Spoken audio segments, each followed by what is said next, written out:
All right, good morning, everyone, and welcome.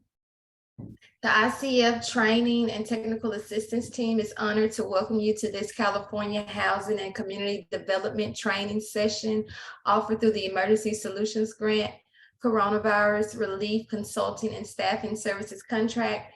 Today's session is titled Data Quality Management Program Session 2, and it is part of our community workshop series.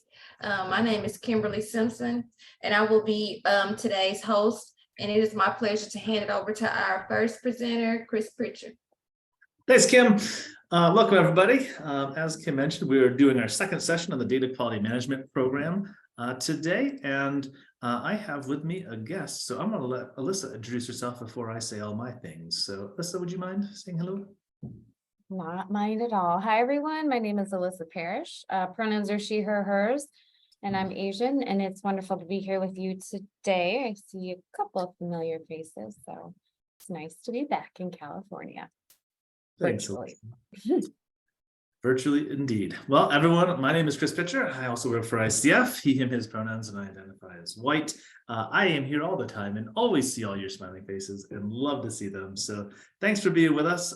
This is going to be a shorter session today. Sorry, I'm going to talk very quickly today. It's been a minute over here in Colorado. We've had some weather, so I'm on edge. So it's going to be a shorter session. So we want to encourage conversation in the chat. Also, stop us if you want to talk. We're going to have plenty of time today. We're not rushing through these slides whatsoever. So definitely more relaxed vibe today. Alyssa, I'm going to hand it back to you. All right. Thank you. For our agenda today, we are going to go back over the SNAPS data TA strategy just briefly, talk about data quality basics, go over the review of our data quality management program, or DQMP, and then this is not right. It's timeliness and consistency, not timeliness and accuracy. That's why you had it confused in your head. We are going to talk about timeliness for sure and consistency, and then get into discussion. But as Chris said, like, please stop us at any point throughout this. We don't need to hold all of our discussion till the end if we don't need to. So we can go to the next slide because this is your opportunity to engage with us. So please feel free to use the chat or come off mute, and you can put in your name, pronouns, organization you represent, and then answer our poll of what type of organization do you represent.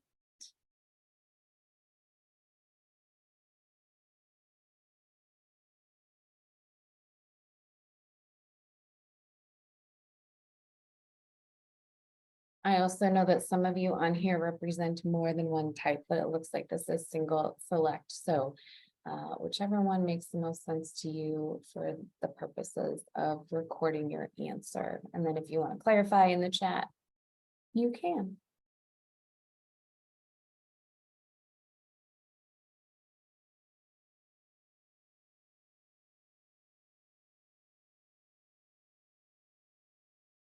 Maybe 10 more seconds. Oh, there we go. Perfect.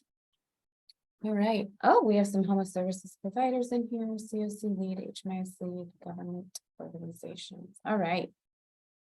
Thank you, everyone.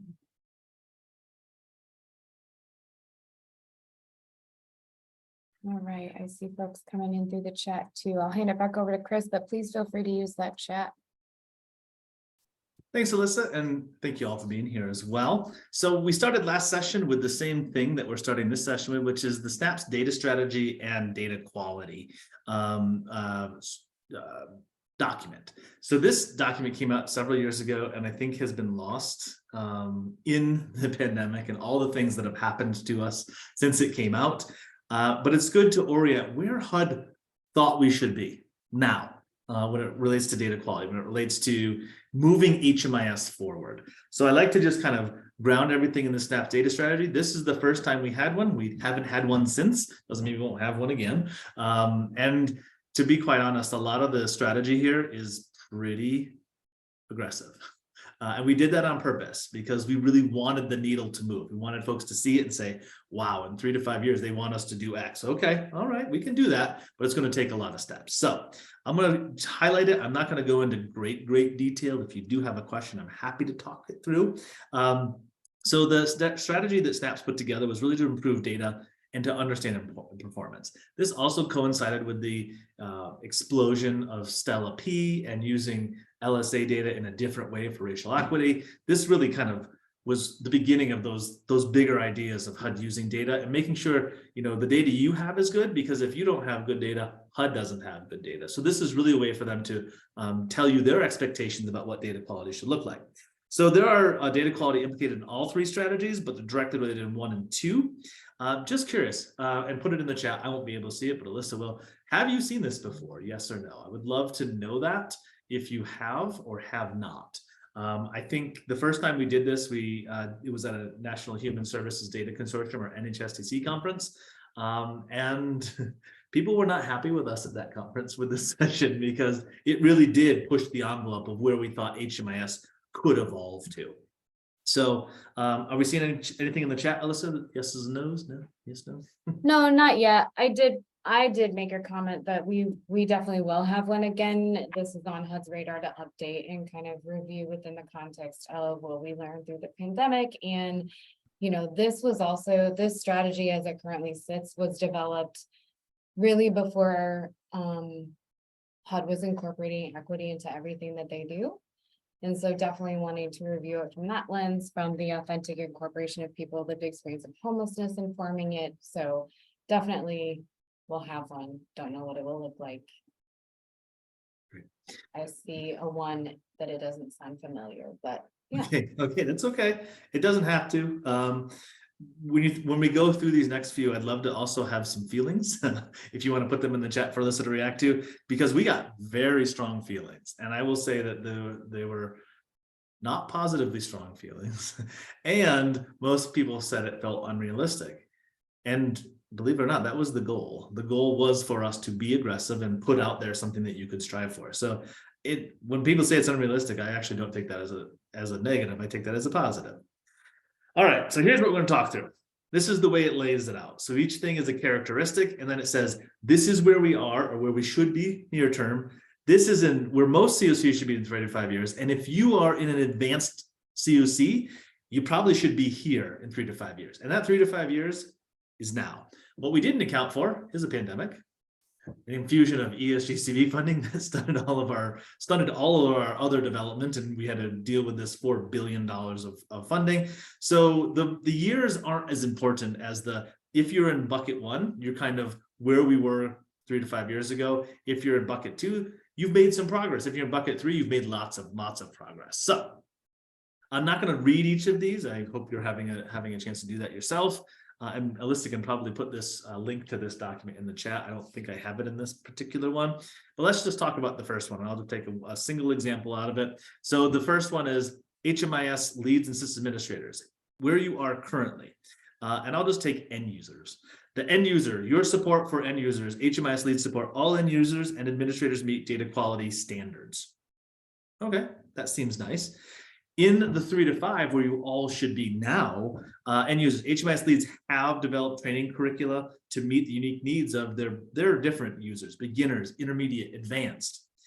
And if you are advanced COC, the HMIS lead collects data from end users pre and post training and uses those results to enhance training curricula and delivery overall. So that is just one of the 3 things within what an HMIS lead assistant administrator should be doing that HUD looked at and said, this is where you are, this is where we'd like you to be, and if you're really good, you should be over here. So we'll kind of skip the next one, data-driven leaders, because I want to get to strategy 2. That's really where I'm going to spend a little bit more time. So here, bed coverage across the COC, funded and unfunded. This didn't get us a lot of love, by the way, from people. So where we are now, 100% of folks that are required to use HMIS and less than 100 that are not required. So all of our federal partners, all the CDBG, all the COC, all the ESG, all the stuff that we know needs to be in there. We have that, and we might have some other stuff, which is great.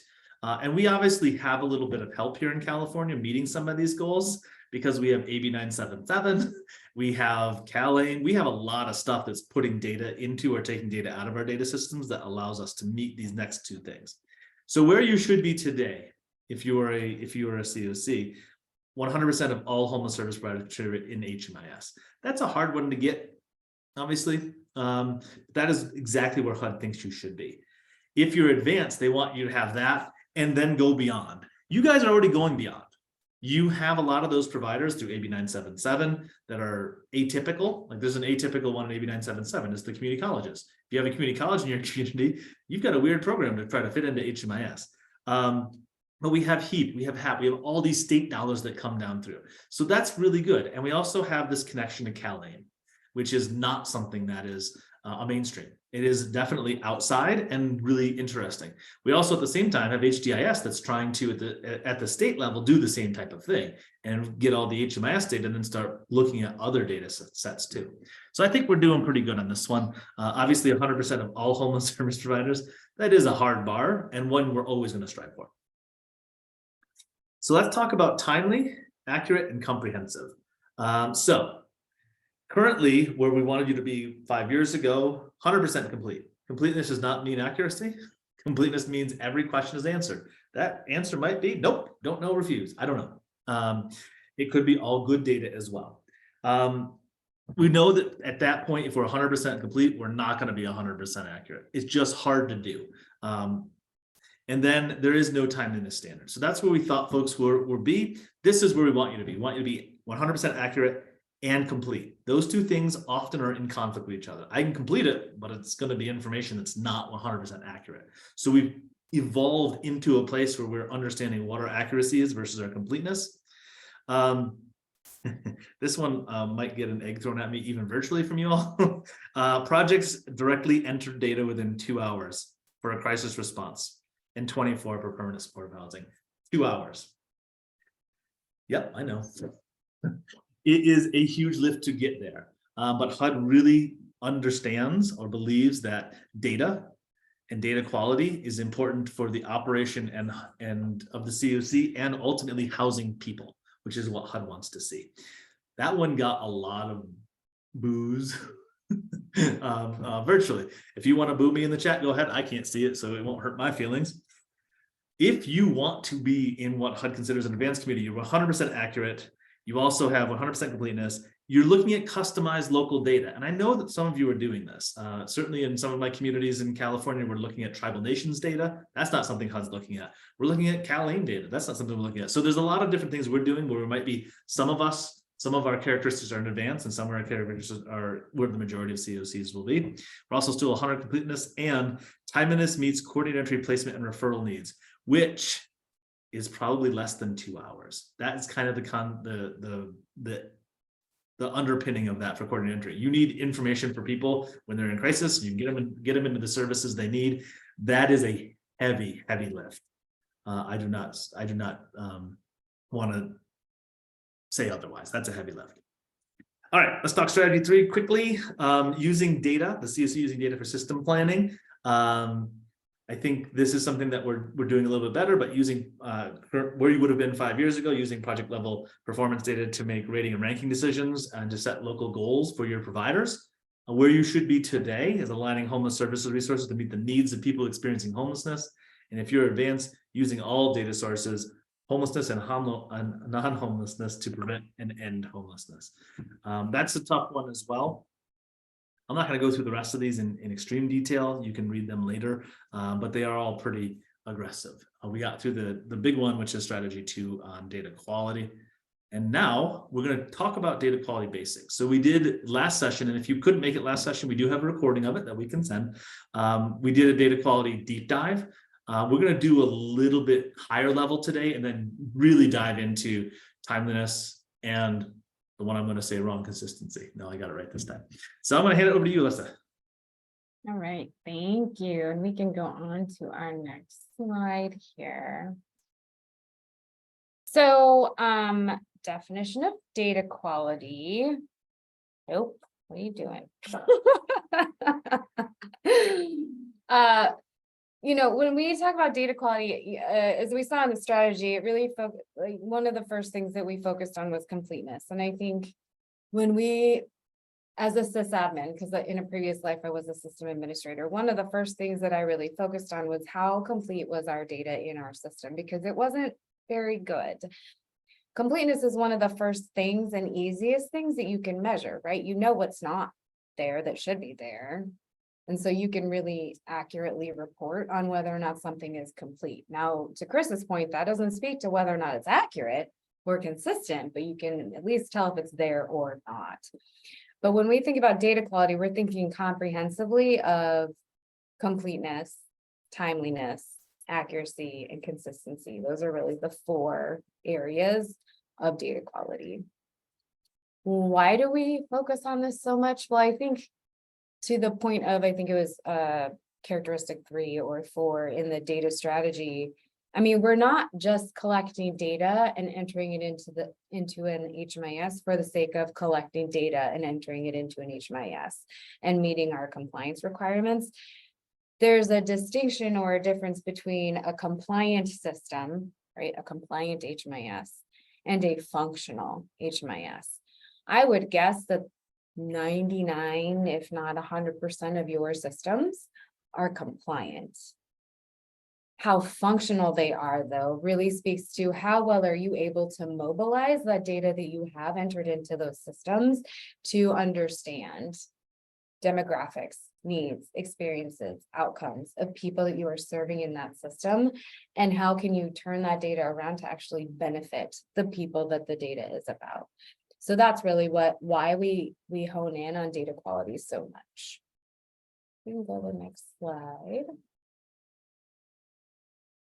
So just real quickly, the boring stuff of like, where is it in regulatory requirements that data quality is discussed? So 2004 data and technical standards, some of my favorite federal regulations ever, is what we still work on for HMIS regulatory requirements. And so in that specific document, there's a section 4.2.2 data quality baseline requirement. And this really just says, it's a very broad statement, but PPI, which was personally protected information collected by a CHO, which is a covered homeless organization, must be relevant to the purpose for which it is to be used.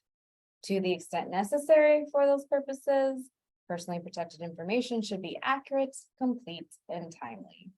So that is the baseline requirement for data quality per the 2004 data and technical standards. Again, very like broad statement, like this thing you have to do, and doesn't really tell you how or how to operationalize that. But that's the statement in that document.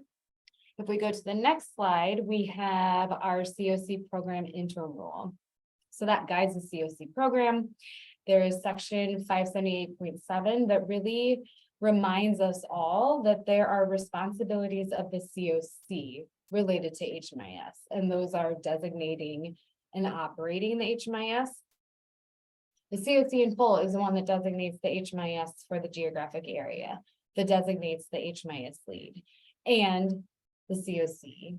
However, that is written in your governance, reviews, revises, and approves a privacy plan, a security plan, and a data quality plan for the HMIS.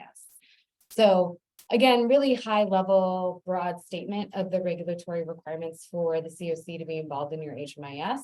And again, how you operationalize that locally should really be in your governance charter, MOU, like your actual governance documents. But again, very broad around data quality, that you just have to have a data quality plan. We're going to dig more into data quality management program later, but we can go on to our next slide. And we're going to dig into our data quality management program now. So I'm going to hand it over to Chris. Thanks, Alyssa. And I did mention this sort of last session, we got a lot deeper in the data quality management program. I'm going to do a high level version of it. I'll probably stop when I'm done to see what high level pieces I missed that Alyssa wants to add. But that was a recorded session. I'm happy to have you go back to that and review it. But I will start here with what is it? What is this thing that we're talking about? So ultimately, when HUD first started talking about data quality, and this was way back in my olden days, when I was a system administrator in the early 2000s, data quality was like, make sure it was all filled out. That was as deep as we got. And then we started talking about, okay, well, let's put a plan together and say, not is it only filled out, but is it accurate? Is it timely? And all this other stuff. That was fine for a long time. It gave us something to strive for as the COC. We had a plan, we worked towards it, but it wasn't enough to just have a plan. We needed a process wrapped around a solid plan to move things forward. And we call that a data quality management program, or as Alyssa and I will say heretofore, we won't say all those words, DQMP. And it's a framework from which you as a community can use to understand your data quality, where your baseline requirements are, and then what tools you need to get from where your data quality is to an improved status. It's the everything you need. It's not just the timeliness data quality standards, it's also enforcement, incentives, all the things that go around data quality that we used to talk about as separate things in one nice little process that talks about roles, responsibilities, expectations, all the things that really a plan doesn't. It just says this is what it is, but how do we get there? So again, data quality refers to the reliability and the comprehensiveness of our data that we have in our systems. So I'm going to just take a minute to ask a question here. Do we have sufficient data to accurately reflect the demographics, needs, experience, and outcomes of persons experiencing homelessness in your community? Does anyone want to bite on that? Do you have sufficient data to say, yes, we understand the demographics, needs, experiences, and outcomes for people experiencing homelessness in our community? Anyone want to take a bite on that? I think what we've seen is we have good demographics of the people that have to enter data. We have good understanding of the experience of folks that are in federal partner programs. We understand the outcomes for projects that we have outcome measures for, ESGCV or our system performance measures. What we are missing a lot of in our community is that comprehensiveness. And that's a difficult one. That's that 100% of all of a homeless services provider, funded and non-funded. That's a tough thing to do. And it's, as I said, you're being aided by the state a little bit through HAP, through AB 977, through CalAIM. But even then, all of those initiatives that are happening in California, that aren't happening in other states, by the way, we're still missing some things. So for me, one of the big things that we're missing in a lot of our communities is engagement with tribal nations partners. We are beginning that. We have engaged in about 10 to 12 so far in the state of California that I'm aware of. You might be aware of more. And that is a place where we don't really understand homelessness among our tribal nation members or tribal nation communities.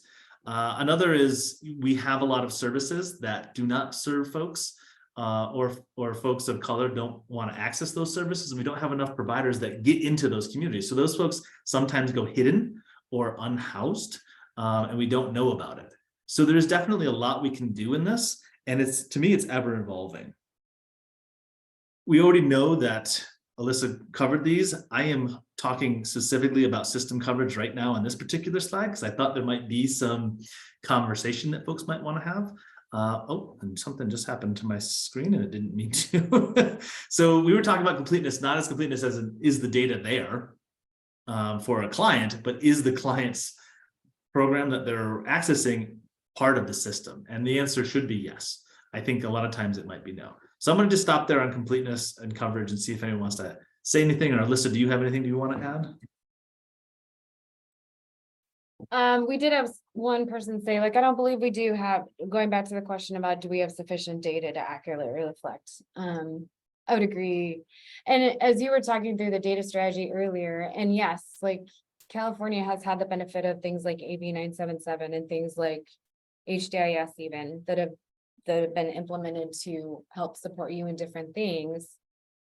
But it's almost like in some cases you can like jump frog leap over like specific things. So you can actually look at your data and analyze your data, but you might not have full system coverage around that. Chelsea, I saw you smiling earlier when we were saying like all homeless service providers should be entering data into HMIS. And like if they're a mission that doesn't receive any kind of funding from the state, from the feds, from anybody, they don't have to enter data into HMIS. And those conversations are difficult. I know I used to have them, and you could get somebody on the system and try it for like 2 months, but if it's not sustainable and they don't see a benefit to themselves or their agency or the people that they are specifically serving, like it's really hard to keep them invested in doing that if there's no financial tide to have them continue doing so. So Yeah, I think it also goes to just an understanding, just having the conversation around like the benefits of having HMIS. I mean, I know when I first got into my position,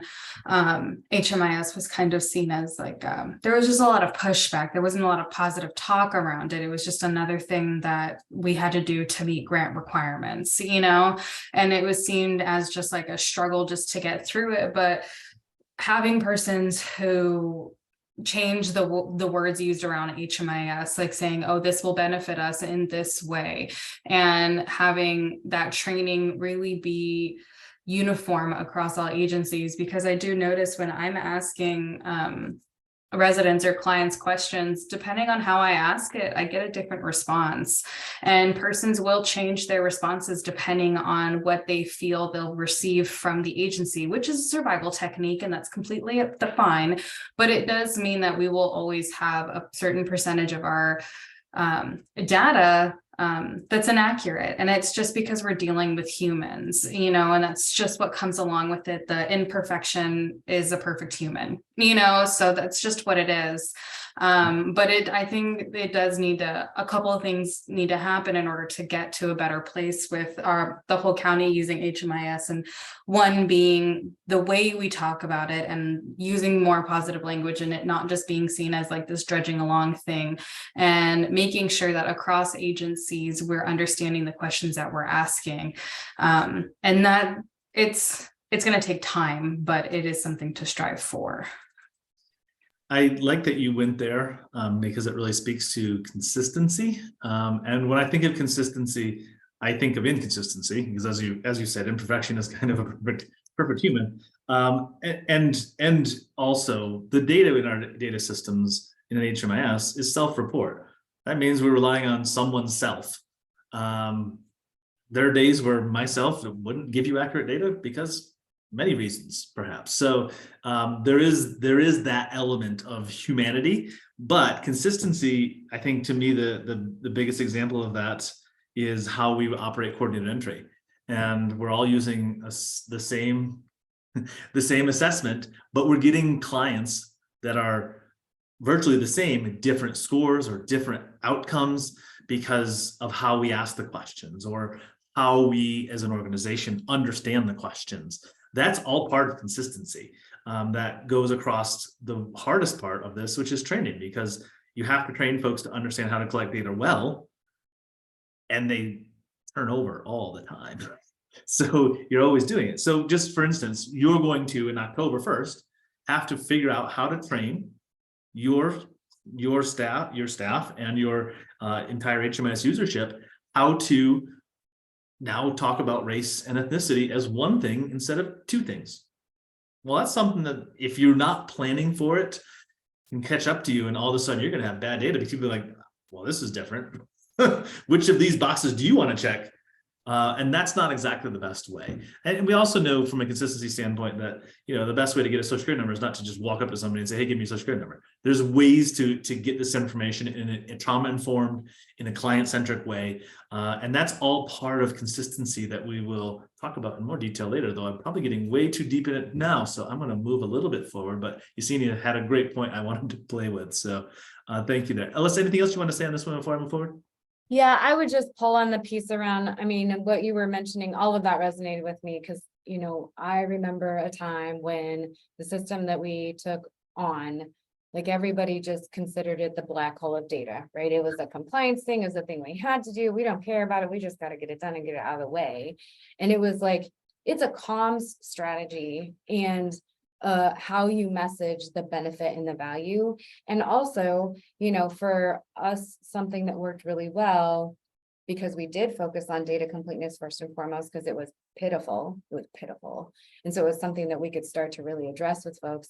We use gamification for that. So we used scores and we used grades and we made those publicly available, and we made it like almost like a game or just something that people, however old you are, grades still matter to you. Like as much as you don't want to care about an A, people want an A. So just bringing in some of that kind of making it fun, making it useful and making it almost a competition in some ways, it really motivated folks. And then people started to care about HMIS just in general. And then it became like, oh, this is the system where all of our data about people experiencing homelessness lives. Well, why aren't we leveraging it? Why aren't we using it?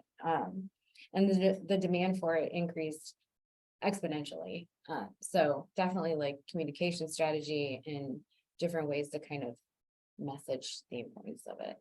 So Alyssa and I have basically just laid out the entire data quality management program without going through the slides, talking about incentives and enforcement. And I think, you know, Alyssa is right. Most people care about grades. I was a C student. I don't care about a grade, but I do care about making sure that the things that I do have positive outcomes from my clients, so that folks at home, that's what drives me. I don't care if you think I'm an A or a B or a C, it doesn't matter to me, but I do care that what I do matters.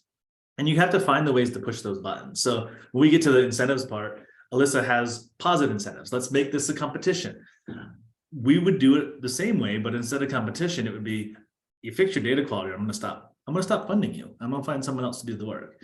The way I did it early on was much more heavy-handed. I also worked for a county and not a nonprofit. And we were able to say, okay, we are taking this money away now because we had the authority of the funding. So your strategy on how you do data quality is going to matter where you sit and your personality. Alyssa's a nice person. I'm not going to say the same of myself. She's lovely and she will make you feel good about yourself. I might do the opposite because I think that's what motivates me. So you also have to take your personality into account, understand your community as well. If your providers are going to revolt against you, don't do it. Try a different strategy. Like if you're going to get just beat up at every COC meeting because you're making people angry, try a different tactic. Now I think we're going to talk about the actual DQMP now that we've basically picked it completely apart. So it is not a thing, it's a process. It should be iterative and continue to evolve over time and give folks something that they can do with it. Make it so that it's something that is part of the things that they do all the time and that you can measure it and keep on going. So you see the circle here, it is quality improvement over and over again. So we need to make sure that we have a clear and transparent framework and develop enforceable agreements. That's the tough one. You may or may not have that power, authority, or ability to do that all yourself as the HMIS lead in your community. This is largely going to take a committee, probably the COC board. How are we going to use data quality and what are we going to do? So at some point through this conversation, however you do it in your governance structure, we need to make sure we have agreements that can be implemented for all organizations that use HMIS. Doesn't mean it needs to be the same stuff. You might have different expectations of a COC funded program than a non-COC funded program. That's okay, but at least you have something that you hold everyone accountable to something. One of the things that we're not great at doing is sharing our expectations as a community. We know you have to do it, but why is it important and how do we make sure that we provide the guidance of what is expected and how, once failure occurs to meet that, what happens? Like in Alyssa's case, you maybe get a C and that really bums you out. In my case, you might have to come back to retraining with me and you don't want to spend another 2 days with me. I'm not that nice. So it's really how you put that in place. Accountability. We need to outline a process. And this is not just the users. The accountability oftentimes rises to the leadership of your homeless service providers. Are they bought in? Are they making sure that data quality is important down the line? And then, of course, being clear, what are you responsible for? What are they responsible for? What's the committee responsible for? What happens when the data goes to the board? What are they going to use it for? Just be very clear about how things are going to be operationalized. Okay, so I think we messed up consistency again. No, this is right here. It was just the first slide. So we're going to dive deeper into timeliness and accurate. Now I did it. Timeliness and consistency, even right here on the slide, right? It's right there in front of you. So I'm going to have Melissa take over and jump to the next topic. All right. So if we go to timeliness, the next slide. So I think the definition of timeliness from my vantage point anyway, and I could be wrong about this, so I'm going to look at Chris to correct me if I'm wrong, but from my vantage point, the definition that we have used for timeliness has changed over time. Because I remember a time when it used to be, you need to get the data into the system as quickly as possible, period. Like just get it into the system. And I think it has shifted over time as we have learned about like coordinated entry and what is the value of forcing providers to get it into the system as quickly as possible if the data actually isn't mobilized to do anything once it's in there. And so really the definition has pivoted to the degree to which the data is collected and available when it is needed. So if your coordinated entry system can't actually move on data in the system for 3 days because of the way that your system is set up for coordinated entry, it doesn't make sense necessarily to pressure providers where data entry is, 1/10 of their job to get that data into the system in 2 hours. If it's just going to sit there for another 2 days and 22 hours before it's actually mobilized. So, there is something to be said for overarching. We don't want to delay the data entry unnecessarily, because then, there is a higher likelihood of forgetting pieces of data, losing pieces of data, like just losing context. So there's definitely something to be said for timeliness overall, but not necessarily timeliness for the sake of timeliness.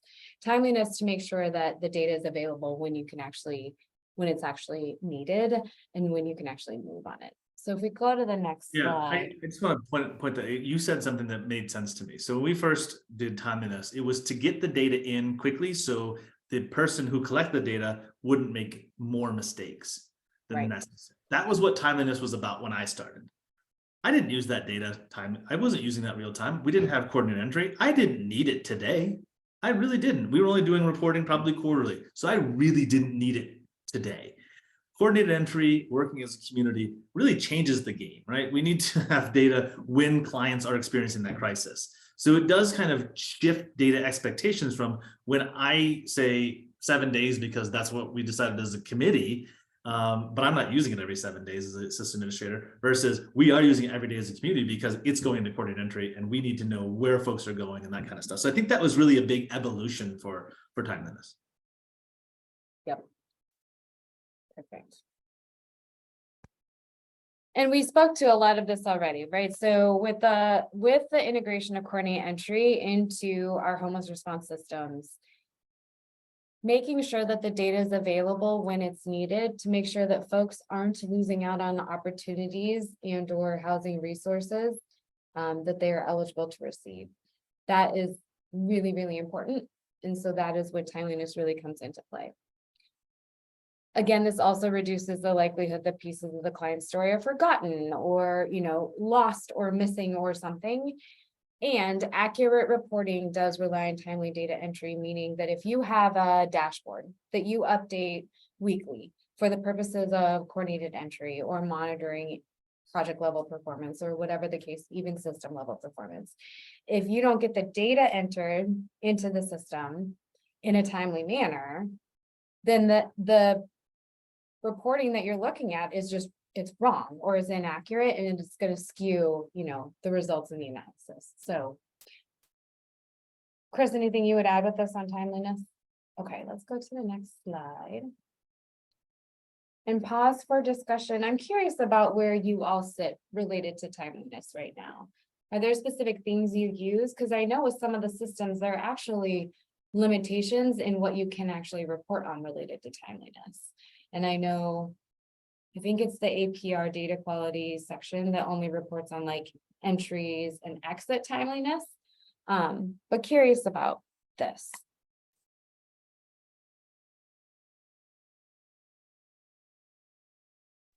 For our organization, we require our case managers to put any contact with the client within 3 days.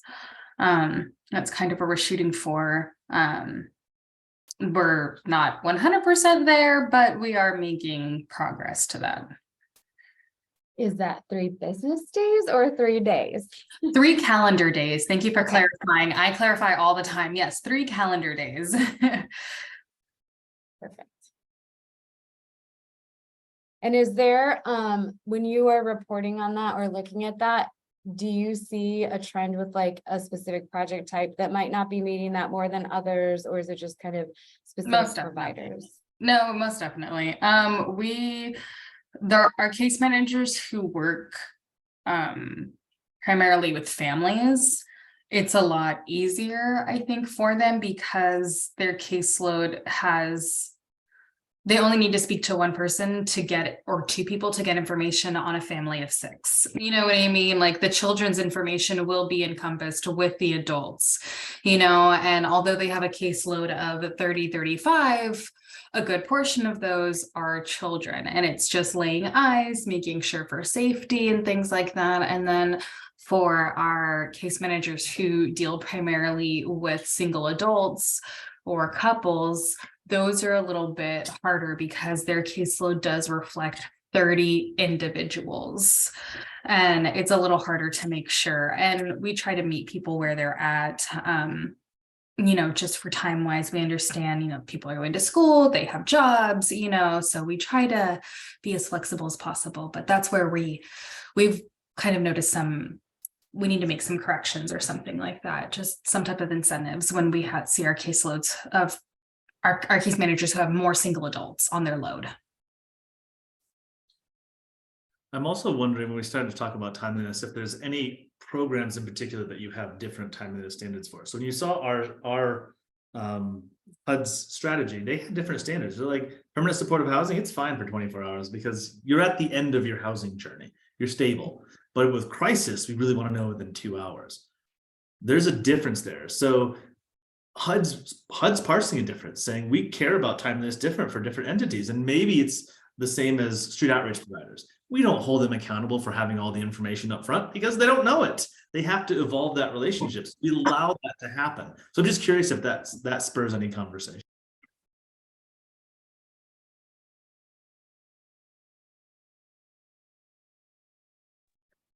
I think that's a good point because, like, especially when we're pairing to shelter and shelter projects, we need to know if somebody's in right away. So I think for those, we do expect quicker responses. Our coordinated entry, they input directly into HMIS as they're doing the intake. So that's been very helpful.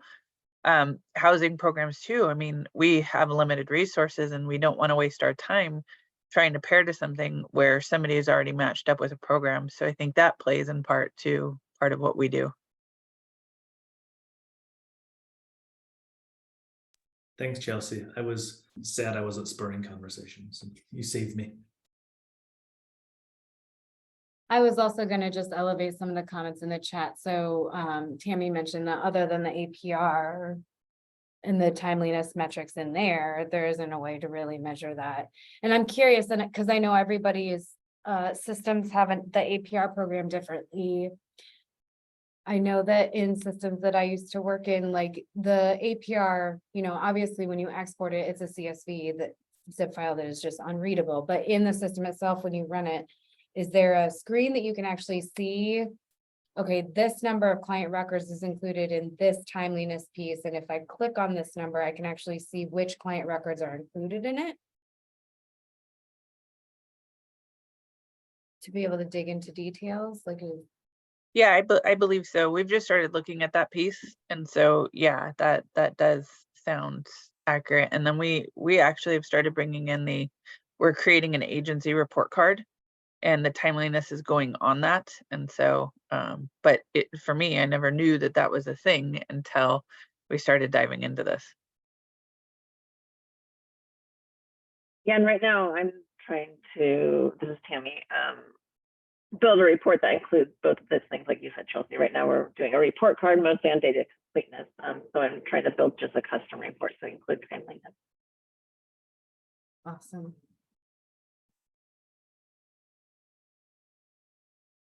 Oh, we pull it in SQL. Okay, so Christina, you've got advanced SQL stuff. Okay. Perfect.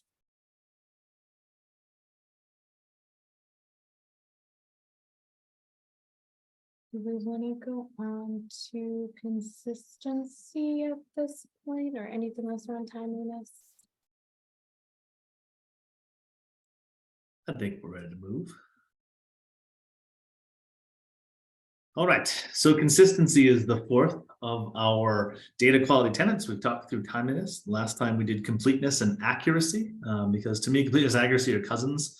Timeliness is a little different, and consistency is the outlier, the one we often forget about. I think we understand completeness better than we understand accuracy. We understand timeliness better than we understand consistency.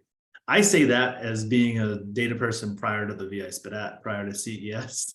And I think that process has shown inconsistencies where a client can have the same assessment nearly within the same period of time from two different organizations, and it is wildly different. That is one of the first times I think when I started seeing that in communities where I'm like, all right, that is not consistent at all. We're asking questions differently. Maybe I'm not blaming anybody. Someone's, writing to the test. We know the answers that what need to be for a better number. So we're just making it be those answers. That is all part of consistency. So the exact definition is the degree to which the data is equivalent in the way it is collected and stored. That is a high level thing to say. We've got a lot of components in which we have to make sure that this data is consistent. We're training, we're making sure that folks are doing data collection in the same way.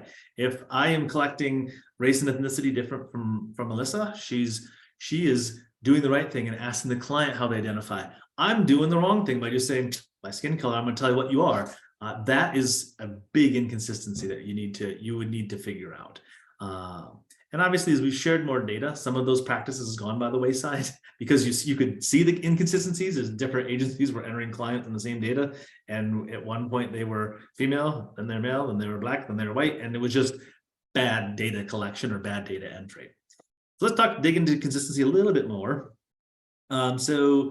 Ensures that the approximate date of homelessness started means the same thing to one intake worker as it does to the next, as it does to the client. How we explain it to the client, it matters. I know in some cases we have a script to walk through these kind of questions, so we kind of talk about it the same way. Other folks like me, I'm kind of an off the cuff. I'm going to build that relationship with the client, rapport, and just kind of ask questions. I probably won't even ask them in the right order. When I do intake like that, I tend to just figure out where the client is and try to meet them there. That was always just my style. But we do have to understand that the thing means the same thing to us. We can't just go to someone experience a crisis and say, are you chronically homeless? Yes or no.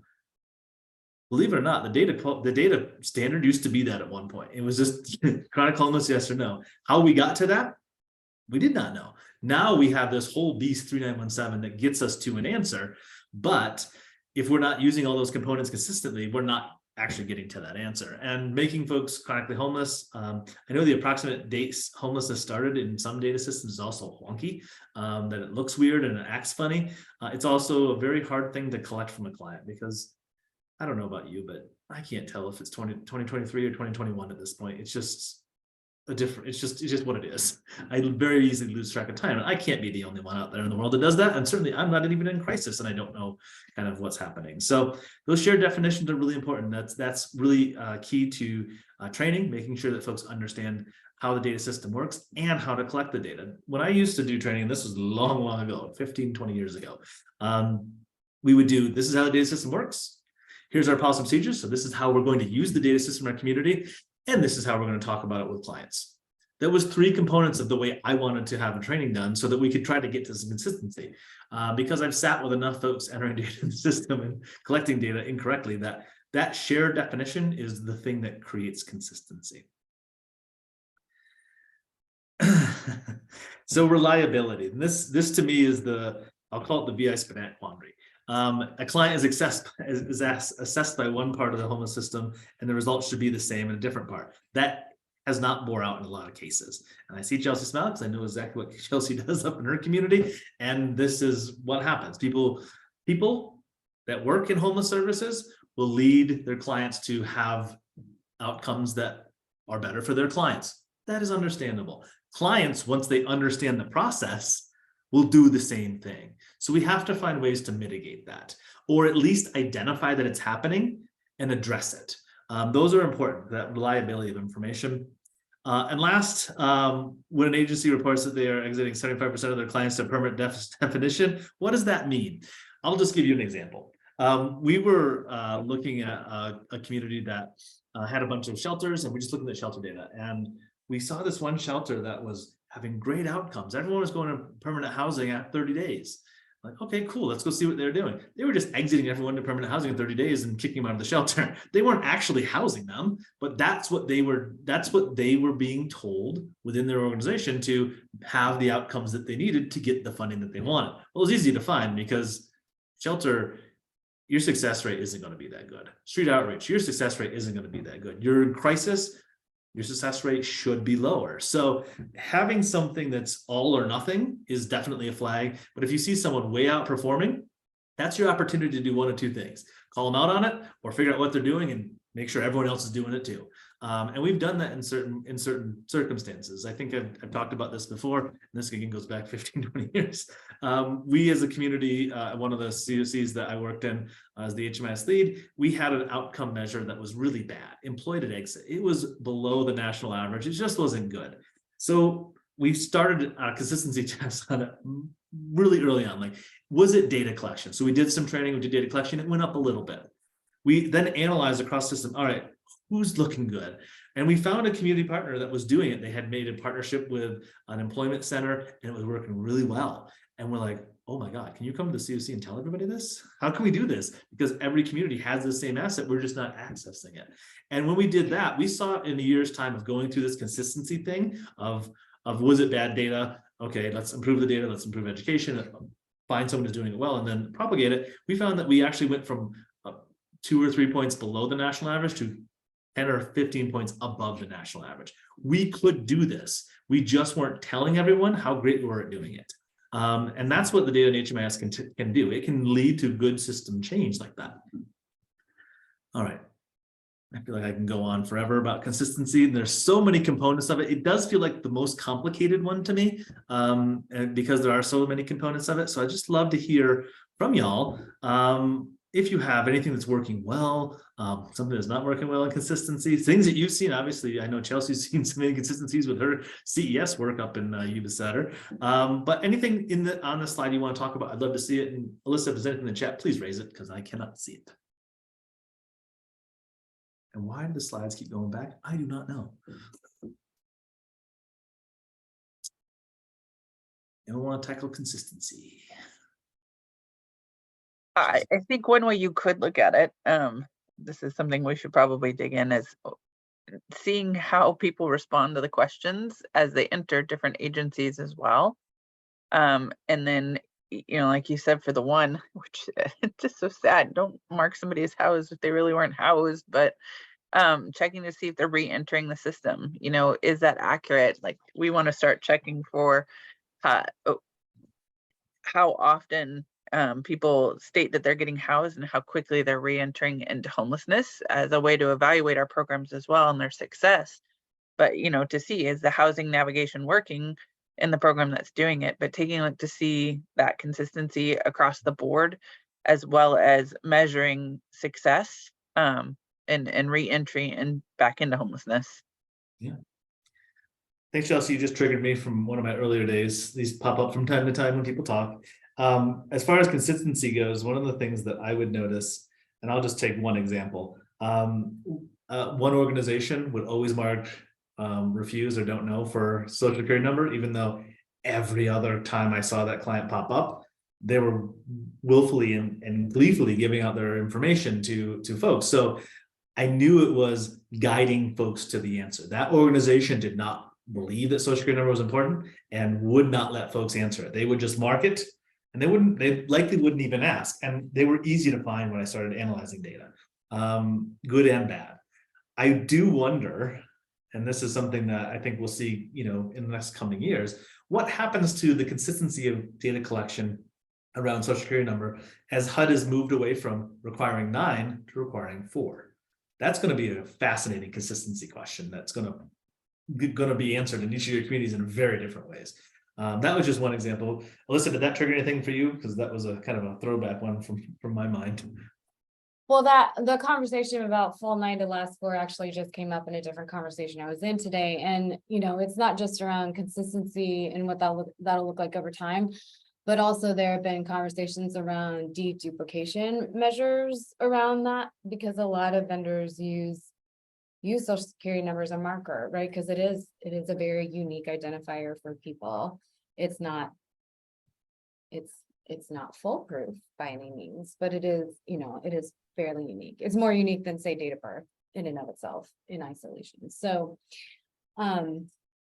yeah, I think the other piece, on the previous slide, those were really examples. And I remembered that the approximate date homelessness started was one that was just, it has been a pain point from the beginning of time because of the way it's worded, because of especially if you're in it, because I used to work at a shelter. And so the degree to which you can get really high quality data around that specific data point in a shelter is different than the degree of data quality you can get to that question at a PSH project, where you have established a relationship with somebody, and you can actually sit down and have a facilitated conversation about okay, when was the last time you were in a place that wasn't a shelter or wasn't the streets or wasn't an abandoned building, and having to think back and go back and go back and go back, and that takes time, and that takes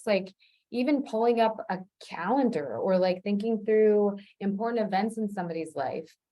I couldn't tell you, I know when I moved into my house, because this is the first house that I've bought, but prior, if I were to go back in time of well, when did I move into that apartment or that apartment or that apartment? I have no idea. And I'm not, again, to Chris's point, I'm not in crisis, but time gets fuzzy very quickly, especially as you get older, just naming that. It's hard, it's really difficult. So that consistency piece, that was one of the biggest pain points for us around data quality was, we don't know that we can rely on our approximate date homelessness data. It's kind of up in the air about what that is. I mean, to that point, every time I'm asked for a resume, I have to go to LinkedIn or a bio or something. I have to go to LinkedIn and even see my employee history, where I started, places. I don't remember those types of things. And that's just the way, that's the way the human brain works for some people. Some people can pull up every single detail and know, every place they were in 1994. I don't even know where I was in 1994, to be honest.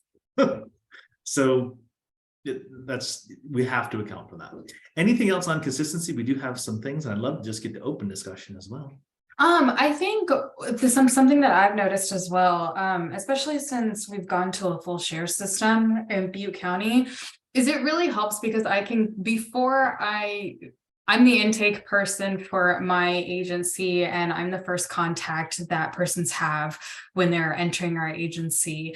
And when I'm doing their enrollment with us into our programs, I double check the other programs that they were in to see what their answers were. And I'm leaning more toward confirming that this information is still accurate rather than re-asking the question over and over and over again, because it's not trauma informed to continue to re-expose somebody to the same, because when you ask that question, have you been a victim or survivor of domestic violence, it triggers them again sometimes. And I don't want to continue to do that. And they'll change their answer, just because they don't want to think about it. And it's a protection, and it's not anybody's fault, but I'm leaning more toward just confirming that this information is still accurate to the best of their knowledge, and using that language versus when exactly did this happen, because that has a pressure all in itself, so really being aware of who is sitting across the table from me and doing my due diligence that is available to me with all my information, because HMIS does have a plethora of information and each agency doesn't gather the same information. There are some questions that are a little bit different, and they provide insight to each one of these people into seeing them more as just a unique identifier on HMIS and filling a grant requirement. It's about making sure that you are sitting across, assuring yourself that you're sitting across a person who's had life experiences and doing your due diligence before they even come to the table.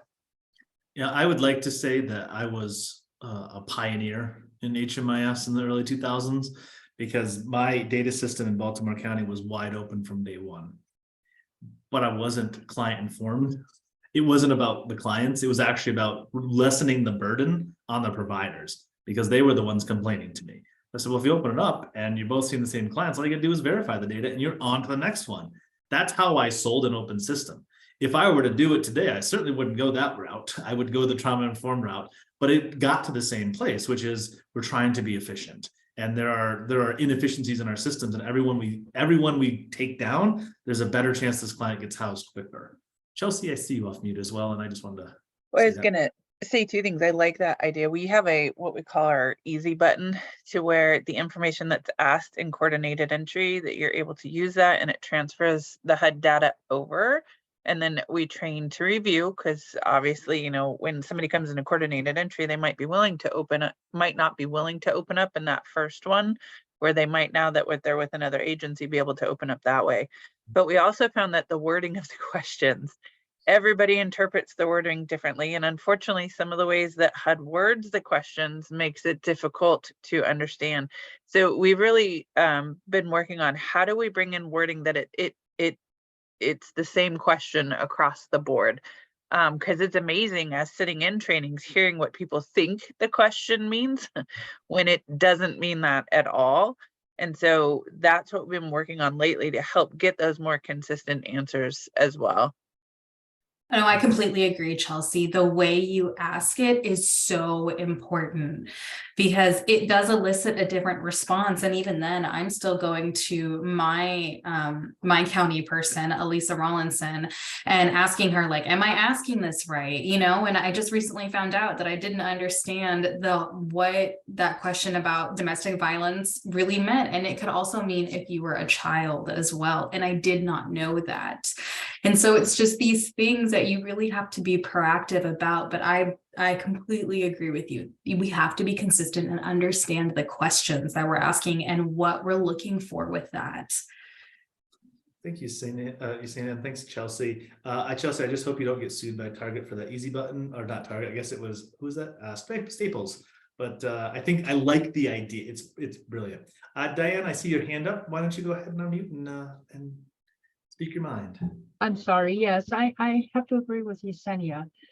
This is one of the things that HMIS trained you on. You look to see what other programs and agencies the participant was in.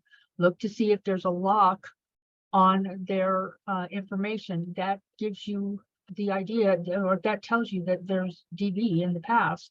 So you need to be looking at all of the programs. You need to be looking for signs like this, so you don't have to ask the person again and again. Absolutely. Re-traumatization is something that we do often in our industry because we're siloed. There's no reason for us to silo here. We can work together. Thanks, Diane. I really appreciate that. You got a high five from Yesenia.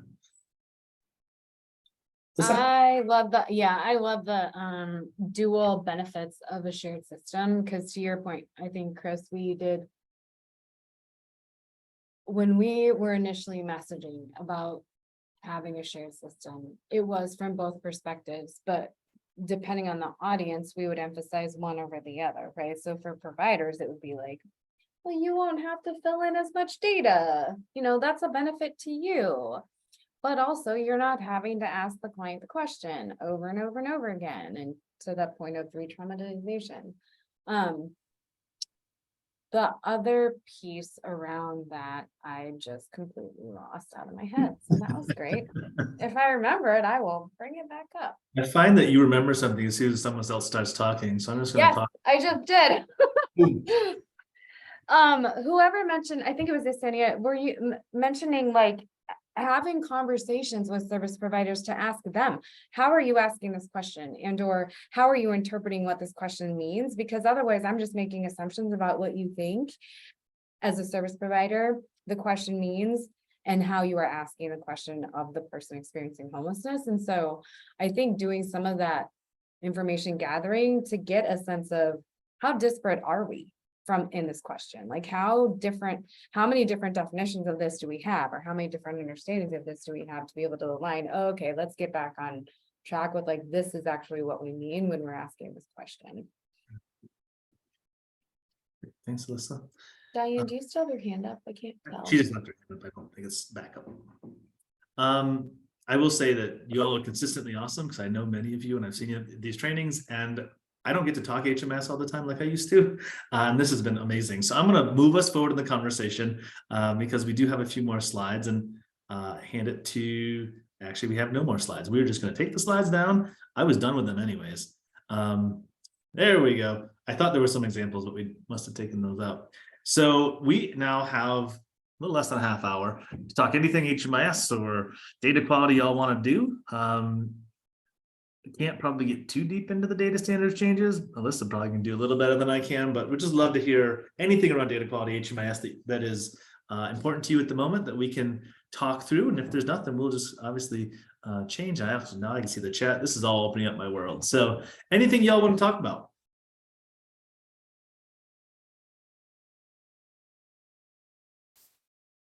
Anything you want to say, Alyssa? Because I just kind of took the end of that and ran right through it. I really appreciate the discussion and like the different thoughts that you all have and your methods, the way you were measuring things. Are there anything that you would want to help or ask about related to things that you're struggling with? I mean, this could be a good peer-to-peer space too. Like, are there things that you just aren't working well that you would like to get recommendations, suggestions from other folks on this call about? Or us?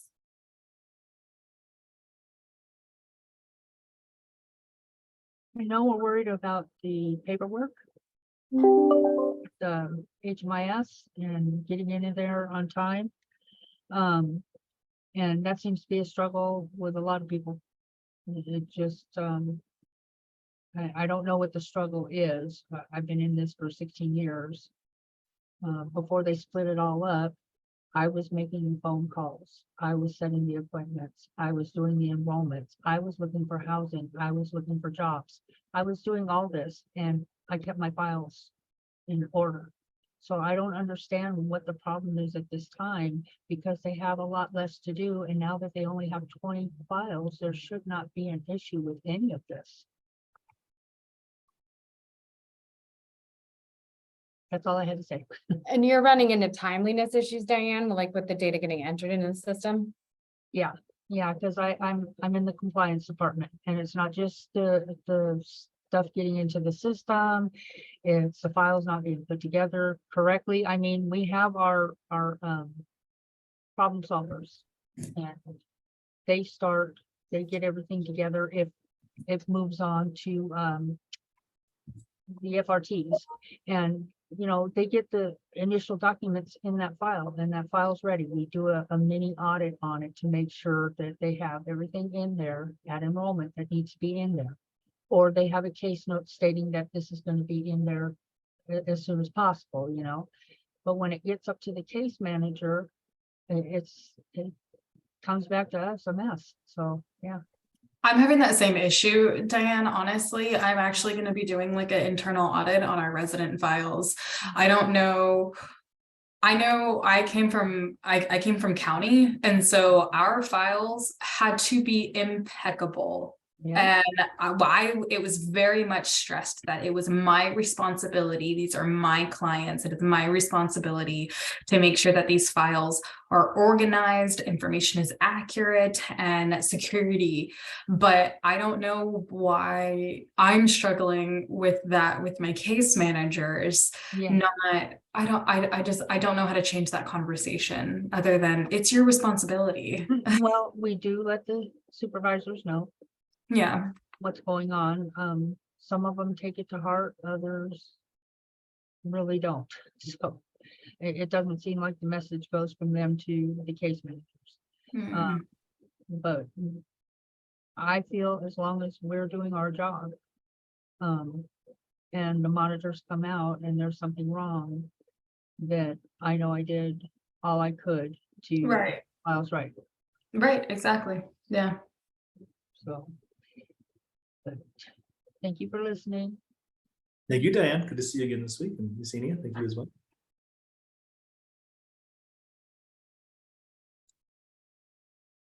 I had a question just to the, has anybody worked with the HMIS lead to like really customize like their enrollment pages and things like that, and exit pages and case management and stuff?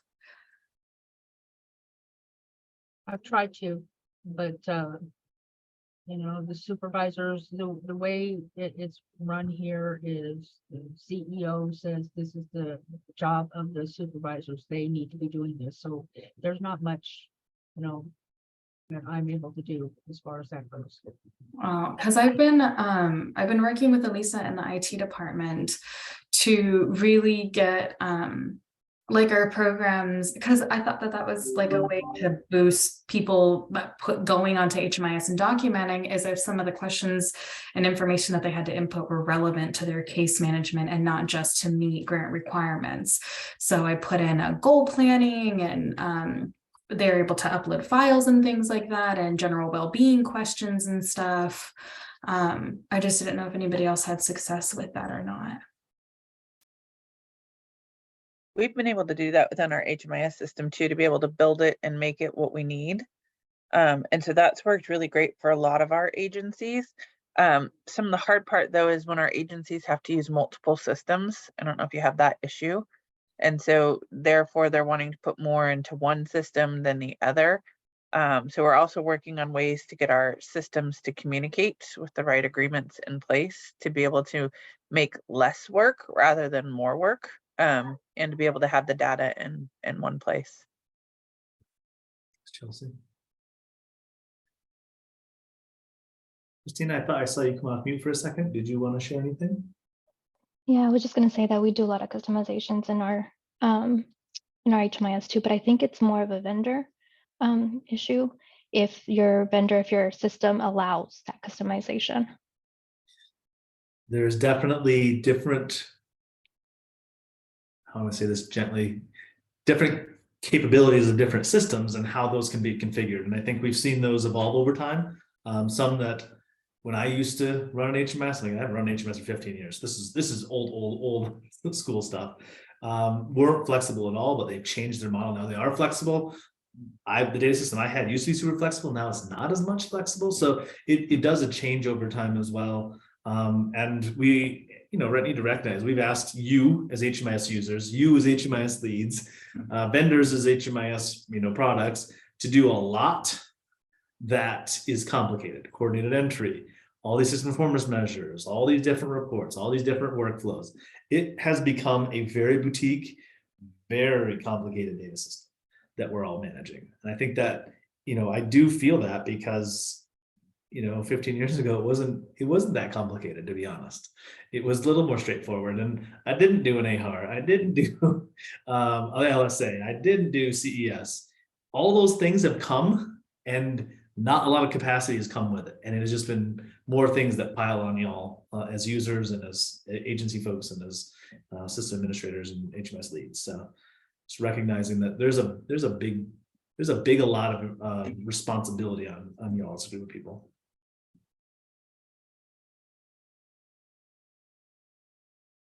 I did take a moment to put the DQMP link in the chat just so you can have that if you are interested. I didn't get it last time. So we haven't touched that in a couple of years, so I'm not sure if there's any plans to update this, or is it just static at the moment?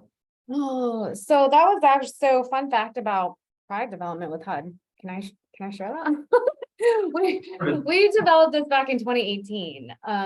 It was actually started with a group of folks, and ICF crossed us over the finish line, and then it just kind of sat for a while, and then the pandemic hit, so it sat for even longer. And this wasn't actually posted on the HUD Exchange until 2022. I mean, it was several years after it had been developed. I would definitely appreciate being able to take a look at it again within the context of same thing with the data strategy, TA strategy that we were talking about earlier, within the context of equity, within the context of incorporating people lived experience of homelessness, within the context of just what we know more about things like the LSA, things like the system performance measures, things like vendor functionality. So it would be great.